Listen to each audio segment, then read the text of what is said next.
একেই বলে আসল ধামাকা। টিজার হবে তো এরকম, যেরকমটা কথা ছিল ঠিক সেরকমটাই। হ্যাঁ, অনেকেই ওয়েট করেছিল, অনেকেরা আমি বলবো গোটা পশ্চিমবঙ্গ অপেক্ষা করেছিল শুধু একটা সিনেমার জন্য, আর সেইটা হচ্ছে মির্জা। আর সেই মির্জা টিজার ফাইনালি আজকের এসে গেছে এবং সত্যি যেমনটা অঙ্কুশদা কথা দিয়েছিল ঠিক তেমনটাই হয়েছে। সারপ্রাইজ করে দিয়েছে সবাইকে এই টিজারে। প্রথম চমকেই বাজিমাত যাকে বলে একেবারে।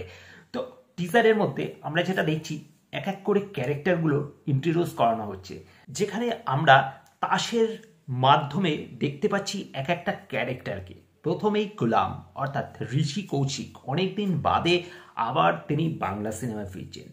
পাশাপাশি রানী, যে নাকি ঐন্দ্রিলা, এবং তারপরে এমন একটা কার্ড যে নাকি এর সবাইকে টেক্কা দিয়ে যায়। তো টেক্কা, যেখানে আমরা কৌশিক গাঙ্গুলিকে দেখতে পাচ্ছি, সব কার্ডের বাপ। এরপরেও এমন একটা কার্ড থাকে যেটা নিয়ম ভাঙার জন্য তৈরি হয়, অর্থাৎ জোকার, এবং এখানেই উপস্থিত অঙ্কুশ হাজরার তার মাসি লুকে। তো সত্যি একটা চমকপ্রদ টিজার, এবং এরকম মাসি অবতারে আমরা দেখতে পাবো অঙ্কুশ হাজরাকে।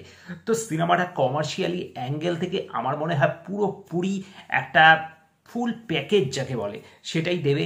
টিজারে তো অ্যাটলিস্ট সেরকমই ঝলক পাওয়া যাচ্ছে। এর মিউজিক অসাধারণ, জাস্ট অঙ্কুশের এন্ট্রিটার পর যে মিউজিকটা, সেটা জাস্ট ফায়ার করে দিচ্ছে। তো পাশাপাশি প্রত্যেকের এখানে যে ক্যারেক্টারগুলো, সেই ক্যারেক্টারগুলো প্রত্যেক কটাই কিন্তু একটা ইম্পর্টেন্ট রয়েছে। যেমন ঋষি কৌশিককে আমরা দেখলাম, তেমনি ঐন্দ্রিলাকে কিন্তু একেবারে অন্যভাবে প্রেজেন্ট করা হয়েছে এই টিজারে। তার ক্যারেক্টারটাও আশা করছি যে তার যে এর আগে যত কাজ আছে সেই সব কাজকে ছাপিয়ে যাবে।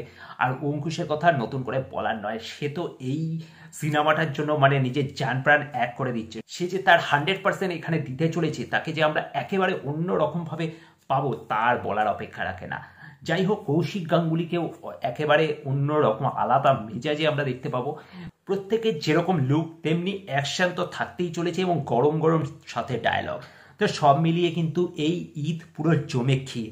দেখা যাক এবার ট্রেলার কবে আসে। তো ট্রেলারে আমরা গল্পের ঝলকটা দেখতে পারবো। এখানে তো শুধু ক্যারেক্টারগুলো সাথে আমরা পরিচিতি হলাম, কিন্তু তাতেই প্রথম ঝলকেই যেভাবে বাজিমাত করেছে, আশা করছি ট্রেলারটা আরও এক্সাইটেড হবে।